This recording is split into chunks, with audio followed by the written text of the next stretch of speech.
নমস্কার। আবারও একটি কবিতা আবৃত্তি পরিবেশন করার জন্য চলে এসেছি আপনাদের সামনে। কবিতার নাম লজ্জা, কবির নাম শঙ্খ ঘোষ। বাবুদের লজ্জা হলো, আমি যে কুড়িয়ে খাবো, সেটা ঠিক সইল না আর, আজ তাই ধর্মপতার।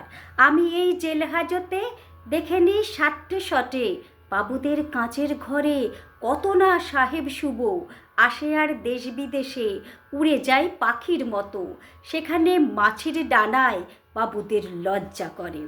আমি তো বুঝেও এমন বেহায়া শরম খাকি, খুঁটে খাই যখন যা পায় শুভদের পায়ের তলায়। খেতে তো হবেই বাবা, না খেয়ে মরবো নাকি, বেঁধেছ বেশ করেছ, কি এমন মস্ত ক্ষতি, গারদে বয়স গেল, তাছাড়া গতরখানাও বাবুদের কবজা হলো, হলো তো বেশ, তাতে কি? বাবুদের লজ্জা হলো।